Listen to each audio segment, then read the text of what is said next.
قلب سلیم سے وہ صاف ستھرا دل مراد ہوتا ہے جو دل شرک سے اور اللہ اس کے رسول کے مسئلے میں شک و شبے سے پاک ہو۔ لہذا جس آدمی کے دل میں شرکی کی گندگی آ گئی وہ پاک و صاف دل نہیں رہا، وہ دل میلا ہو گیا، اور ہر میلا دل قیامت کے دن اللہ کے سامنے رسوا کیا جائے گا۔ انسان کو پتہ ہونا چاہیے، جیسے ہم جانتے ہیں کہ کون سی چیزیں ہمارے لیے فائدہ مند ہیں، اس سے زیادہ یہ بھی ضروری ہے کہ انسان کو پتہ ہو کہ کون سی چیزیں ہمارے نقصان مند ہیں۔ کوئی آدمی جنت میں چلا جائے جس کے دل میں بغض ہو، جس کے دل میں حسد ہو، تو کیا فرق پڑے گا؟ اب کسی کو دیکھے گا کہ اللہ نے اتنی نعمتیں دی، چاہت کرے گا اللہ وہ نعمتیں اسے بھی عطا کرے گا۔ حسد اتنا برا کیوں ہے کہ جس کے دل میں حسد ہوگا اللہ اس کے دل کو صاف کر کے ہی جنت میں داخل کرے گا۔ تو علماء کہتے ہیں کہ بذات خود حسد اللہ کا ایک عذاب ہے۔ جو آدمی حسد میں مبتلا ہے، جو آدمی دوسرے مسلمانوں کو دیکھ کر جلتا ہے، بغض رکھتا ہے، نفرت کرتا ہے، یہ اللہ کا عذاب ہے، اور یہ عذاب اس کے دل میں ہے۔ اور جنت کے اندر کوئی عذاب نہیں، جنت کے اندر صرف نعمتیں ہی نعمتیں ہیں، اس لیے اللہ تعالیٰ دلوں کو صاف کر کے ہی جنت میں داخل کرے گا۔ آج یہ حالات ہیں شرک کو نہ جاننے، توحید کو صحیح سے نہ اپنانے، کہ ہم نے حرام چیزوں کو حرام سمجھنا بھی چھوڑ دیا۔ جو قوم حرام کو حرام نہ سمجھے، اس کی گندگی کو نہ سمجھے، یہی تو وجہ ہے کہ دل جب ایسے گناہ کی محبت کا عادی ہو جاتا ہے، یاد رکھیے وہ کبھی توحید پرست مکمل ہو نہیں سکتا، اور ایسا آدمی کبھی قلب سلیم والا ہو نہیں سکتا۔ وَجُنُوبْنِي وَبَنِيَّ أَن نَّعْبُدَ الْأَصْنَامَ، جتنے توحید پرست آئے ان کے امام حضرت ابراہیم ہے، لیکن اللہ سے دعا کرتے ہوئے کیا کہتے ہیں؟ اے اللہ تو مجھے اور میرے گھر والوں کو شرک کی گندگی سے بچا کر رکھنا۔ وَنُؤْمِنُ بِهِ وَنَتَوَكَّلُ عَلَيْهِ ونعوذ بالله من شرور أنفسنا ومن سيئات أعمالنا من يهده الله فلا مضل له ومن يضلله فلا هادي له وأشهد أن لا إله إلا الله وحده لا شريك له وأشهد أن محمدا عبده ورسوله أما بعد فإن خير الحديث كتاب الله وخير الهدي هدي محمد صلى الله عليه وسلم وشر الأمور محدثاتها وكل محدثة بدعة وكل بدعة ضلالة وكل ضلالة في النار فأعوذ بالله من الشيطان الرجيم بسم الله الرحمن الرحيم يا أيها الناس اتقوا ربكم الذي خلقكم من نفس واحدة وخلق منها زوجها وبث منهما رجالا كثيرا ونساء واتقوا الله الذي تساءلون به والأرحام إن الله كان عليكم رقيبا يا أيها الذين آمنوا اتقوا الله حق تقاته ولا تموتن إلا وأنتم مسلمون يا أيها الذين آمنوا اتقوا الله وقولوا قولا سديدا يصلح لكم أعمالكم ويغفر لكم ذنوبكم ومن يطع الله ورسوله فقد فاز فوزا عظيما وقال الله سبحانه وتعالى ولا تخزني يوم يبعثون يوم لا ينفع مال ولا بنون إلا من أتى الله بقلب سليم۔ تمام قسم کی حمد و ثنا، بڑائی، کبریائی، تعریف و توصیف اس اللہ وحدہ لا شریک کے لیے لائق و زیبا ہے جس نے ساری کائنات کو عدم سے وجود بخشا۔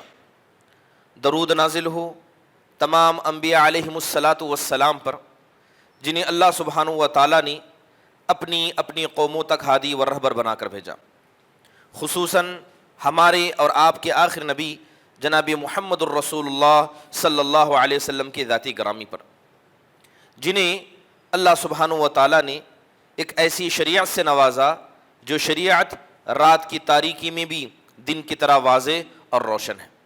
محترم حاضرین، خطبہ مسنونہ کے بعد میں نے آیت کریمہ پڑھی۔ اللہ سبحانہ و تعالیٰ اس میں نبیوں میں ایک سردار نبی کی دعا کا ذکر کرتے ہوئے کہتے ہیں کہ اس نبی نے کہا وَلَا تُخْزِنِي يَوْمَ يُبْعَثُونَ، اے میرے پروردگار ایک دن ایسا تو لانے والا ہے جہاں پر بہت سارے لوگوں کو رسوا کیا جائے گا، ان کے دل کے غبار کو نکال کر سامنے رکھ دیا جائے گا۔ اے اللہ تو اس دن مجھے رسوا نہ کرنا۔ یوم لا ينفع مال ولا بنون، اے اللہ وہ تو ایسا دن ہوگا کہ اس دن نہ انسان کا مال نہ اس کی اولاد اسے فائدہ دے گی الا من اتى اللہ بقلب سلیم، مگر وہ آدمی کامیاب ہوگا جو قلب سلیم لے کر تیرے پاس آئے گا۔ تو یہ دعا کسی اور کی نہیں بلکہ اس نبی کی تھی جس نبی سے جناب محمد الرسول اللہ صلی اللہ علیہ وسلم اپنی نسبت جوڑا کرتے تھے، جن سے آپ محبت کا دعویٰ کرتے تھے، اور محبت کو کیا ہے نبی صلی اللہ علیہ وسلم کھل کر جتایا کرتے تھے۔ یہ نبی حضرت ابراہیم علیہ السلام کی دعاؤں میں سے۔ محترم حاضرین، ایک انسان جب اللہ تبارک و تعالیٰ اسے دنیا میں بھیجتا ہے تو اللہ تعالیٰ نے اس کے ہدایت کے لیے تمام راستے اس کے سامنے کھول کر رکھ دیے۔ سب سے پہلے جیسے انسان دنیا میں آتا ہے تو اپنے دل کے اندر، اپنے جسم کے اندر ایک ایسی فطرت کو لے کر آتا ہے جس فطرت کے اندر ہی اللہ کی عبادت کو اللہ نے ڈال دیا۔ پھر اس کے بعد اگر اس کے ماں باپ مسلمان ہوتے ہیں، دیندار ہوتے ہیں، تو اسے دین کا راستہ دکھاتے۔ بڑا ہو جاتا ہے، عقل مند ہوشیار بن جاتا ہے، اسے خیر اور شر میں تمیز کرنے کا طریقہ آ جاتا ہے، تو اس کے سامنے راستے اور واضح ہو جاتے۔ اب ایسے وقت میں انسان کو فکر کس چیز کی ہونی چاہیے؟ کیا انسان فکر اپنے جسم کی کرے؟ کیا انسان دنیا میں آنے کے بعد اپنے مال و متاع کی فکر کرے؟ کیا اپنی آل و اولاد کی فکر کرے؟ فکر انسان کو کرنی کس چیز کی چاہیے؟ کرنی چاہیے جس چیز کی فکر، وہ فکر انسان کا دل ہو، کہ انسان اپنے دل کو کیسے سدھارے، کیونکہ اس دنیا میں آنا اور یہاں سے جانا ایک راستہ ہے۔ نہ یہ دنیا ہمارا مقصد ہے، نہ یہاں رہ کر کمانا، اپنا نام دہرانا، یا یوں کہیے یہاں پر عزت پانا، یہ مومنوں کا کبھی ہدف رہا ہی نہیں۔ اسی لیے دیکھیں کہ اللہ کے نبی علیہ السلام ہو یا صحابہ کرام ہو یا جتنے بھی ایمان والے ہوں، انہوں نے سب سے زیادہ جس چیز کو اس زمین میں رہتے ہوئے حقیر سمجھا وہ یہ دنیا تھی، جس دنیا کے خاطر انسان جیتا اور مرتا ہے، بلکہ اس دنیا کے خاطر انسان و حلال و حرام کی تمیز بھول جاتا ہے، رب کے فرمان کو بھول جاتا ہے۔ انسان بھول جاتا ہے کہ آخرکار اللہ نے اسے دنیا میں بھیجا کیسے۔